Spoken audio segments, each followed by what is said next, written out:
सम्मानित साथियों एवं प्रिय विद्यार्थियों, जय हिंद। आज के इस कालखंड में हम हिंदी भाषा के अंतर्गत बहुत ही महत्वपूर्ण प्रकरण लेकर उपस्थित हुए हैं। हम प्रतिदिवस हमारी बोलचाल में, हमारे विचारों के आदान प्रदान में भाषा का प्रयोग करते हैं और हमारी मातृभाषा हिंदी है तो निश्चित तौर से हम हिंदी शब्दों का अधिक प्रयोग करते हैं। किंतु साथियों, जब हिंदी के प्रयोग की बात आती है तो जो भी हम वाक्य बोलते हैं या भाषा का प्रयोग करते हैं तो उस भाषा में समस्त शब्द हिंदी के नहीं होते हैं, परंतु हमको ये लगता है कि ये सारे शब्द हिंदी के ही है।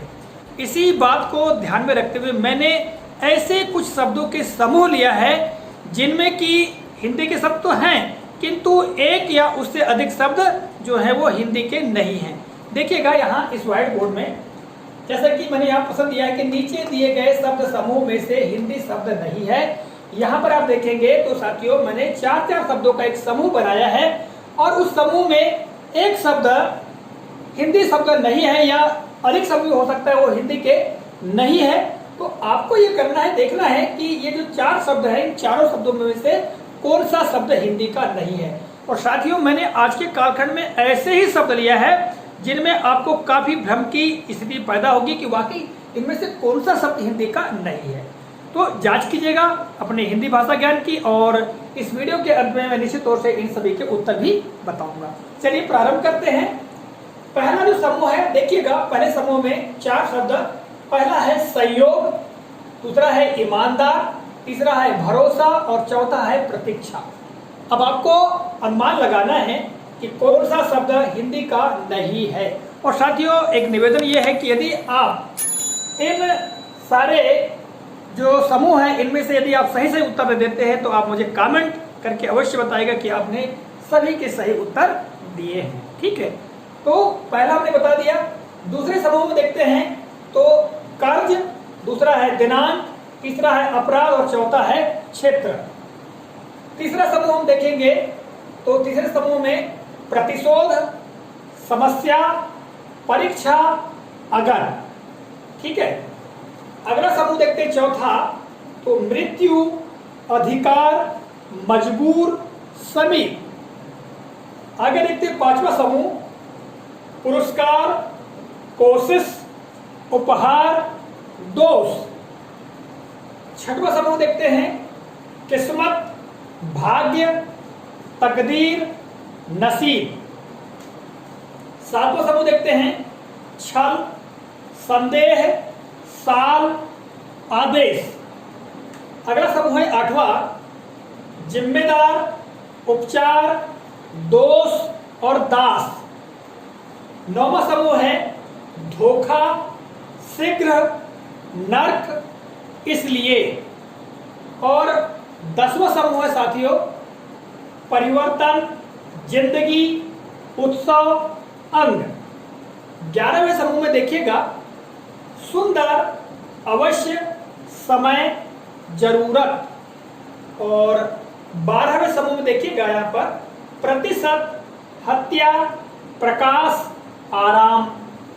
और 13वां समूह है शक, झूठ, रोशनी और कीमत।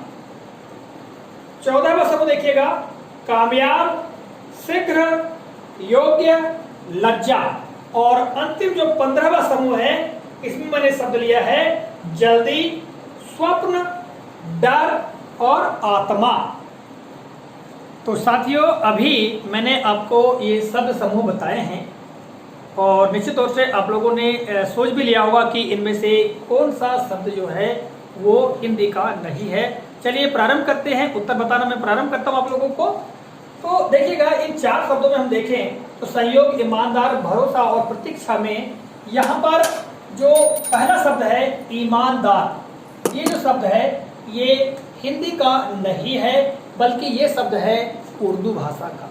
और ईमानदार का मतलब होता है निष्ठावान। ये ईमानदार का मतलब क्या होगा, या आशय निष्ठावान। हम जबकि हिंदी भाषा में निष्ठावान शब्द का प्रयोग बहुत ही कम करते हैं बल्कि ईमानदार शब्द का अधिक बार प्रयोग किया जाता है, जबकि यह हिंदी का नहीं बल्कि उर्दू का शब्द है। अब साथियों अगले समूह में हम चलते हैं तो देखिएगा कर्ज, दिनांक, अपराध और क्षेत्र में यहाँ पर देखेंगे तो जो कर्ज शब्द है यह हिंदी का नहीं है, यह उर्दू शब्द है और इसका आशय जो होता है, इसका आशय होता है साथियों ऋण। ठीक है, यहाँ पर अब देखिएगा मैंने यहाँ उत्तर लिखा है किंतु यहाँ पर सही का निशान लगाकर कि ये शब्द नहीं है, इसका अर्थ मैं हिंदी में यहाँ पर लिखते जा रहा हूँ। ठीक है, इसके बाद जो अगला समूह हम देखेंगे तो प्रतिशोध, समस्या, परीक्षा और अगर। यहाँ 4 शब्द दिए गए हैं। इन 4 शब्दों में हम देखते हैं तो जो अगर शब्द है वो उर्दू शब्द है, हिंदी का नहीं है। अगर के लिए हम प्रयोग करते हैं हिंदी में यदि। ठीक है, यदि हिंदी शब्द है जबकि अगर शब्द जो है वो उर्दू का शब्द है। आगे चलते हैं साथियों तो अगले समूह में मृत्यु, अधिकार, मजबूर और श्रमिक। तो यहाँ पर देखिएगा मजबूर जो शब्द है ये मजबूर शब्द हिंदी का नहीं है, ये उर्दू शब्द है। इसके लिए हिंदी शब्द प्रयुक्त होता है विवश, विवश। ठीक है, ये हिंदी शब्द है। आगे चलते हैं 5वें समूह में देखते हैं तो पुरस्कार, कोशिश, उपहार और दोष। तो यहाँ पर देखिएगा कोशिश शब्द जो है वो हिंदी का शब्द नहीं है बल्कि उर्दू शब्द है और कोशिश का अर्थ होता है प्रयास। ठीक है, हिंदी में हम प्रयोग करेंगे प्रयास या इसके दूसरा शब्द और होता है चेष्टा। ठीक है, ये होता है। और अगले समूह हम देखेंगे तो किस्मत, भाग्य, तकदीर और नसीब। तो साथियों यहाँ पर मैं आपको बता दूं कि किस्मत, तकदीर और नसीब ये सब जो है वो हिंदी के नहीं हैं और केवल यहाँ पर जो भाग्य शब्द है वो शब्द हिंदी का शब्द है और इस शब्द का अर्थ क्या होता है भाग्य। तो हम भाग्य प्रयोग करते हैं इसके लिए। ठीक है, जबकि हिंदी भाषा में इनका बहुत ज्यादा प्रयोग होता है ना।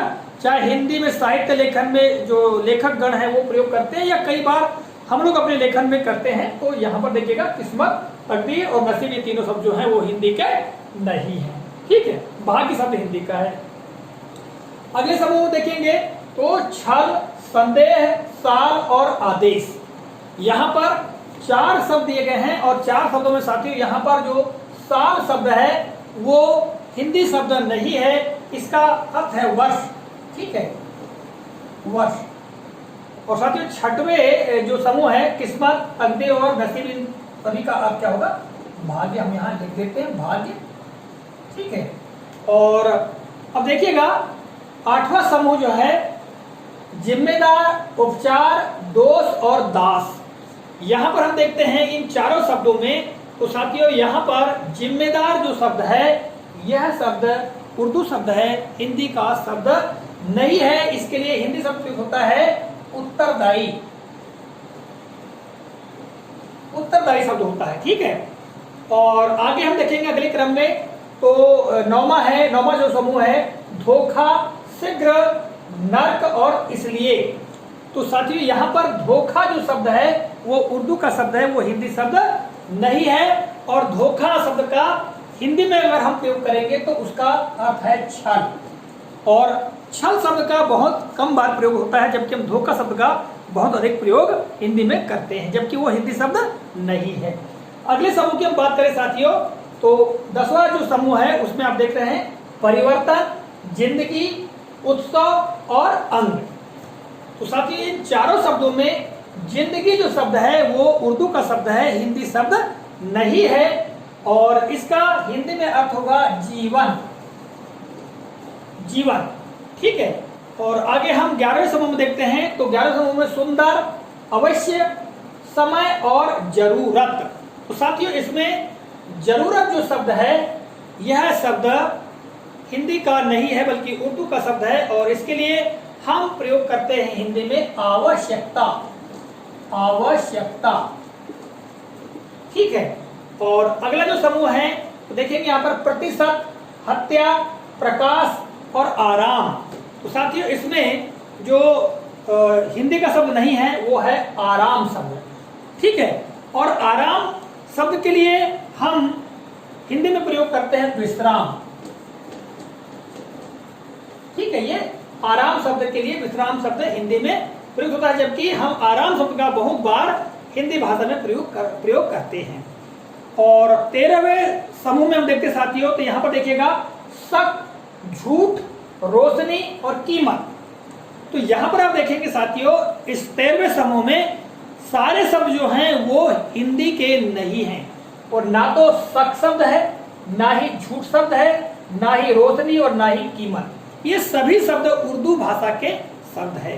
तो शक का हिंदी में प्रयोग होता है संदेह। मैं यहाँ बहुत छोटे शब्दों में लिख देता हूँ, संदेह, ठीक है। इसके बाद हम देखेंगे बात झूठ की। तो झूठ के लिए असत्य या मिथ्या शब्द का हम प्रयोग करते हैं, मिथ्या, ठीक है। और हम आगे देखते हैं साथियों, तो रोशनी, रोशनी शब्द के लिए हम प्रयोग करते हैं प्रकाश। और आगे हम देखते हैं कीमत, कीमत शब्द के लिए हिंदी में प्रयोग होता है मूल्य। तो यहाँ पर ये चारों जो शब्द हैं ये हिंदी भाषा के नहीं हैं, ये सारे शब्द जो हैं वो उर्दू भाषा के हैं। और आगे हम देखेंगे साथियों 14वें समूह में कामयाब, शीघ्र, योग्य और लज्जा। तो यहाँ पर जो कामयाब शब्द है, कामयाब शब्द ये उर्दू का है, हिंदी शब्द नहीं है, तो इसके लिए हम हिंदी में प्रयोग करते हैं सफल, ठीक है। और अंतिम जो समूह है साथियों यहाँ पर जल्दी, स्वप्न, डर और आत्मा। तो यहाँ पर साथियों जो जल्दी शब्द है ये उर्दू शब्द है, हिंदी का शब्द नहीं है, और इसके लिए हिंदी शब्द हम प्रयोग करते हैं शीघ्र। तो साथियों इस तरह से आज के इस कालखंड में मैंने यहाँ पर शब्दों का समूह लिया है, और उन शब्दों के समूह में कुछ ऐसे शब्द शामिल किए थे जो कि हमको ऐसा लगता नहीं है कि वो हिंदी के शब्द नहीं है, किंतु आज के इस कालखंड में मैंने बताने का प्रयास किया है कि इन शब्द समूह में कौन से शब्द हिंदी के नहीं है। आशा करता हूँ यह जानकारी, यह वीडियो आपको काफ़ी ज्ञानवर्धक लगा होगा। इसी आशा और विश्वास के साथ इस कालखंड से विदा लेता हूँ। अगले कालखंड में किसी नए प्रकरण, नई जानकारी के साथ पुनः आपके समक्ष उपस्थित होऊंगा। तब तक के नमस्कार, जय हिंद, वंदे मातरम।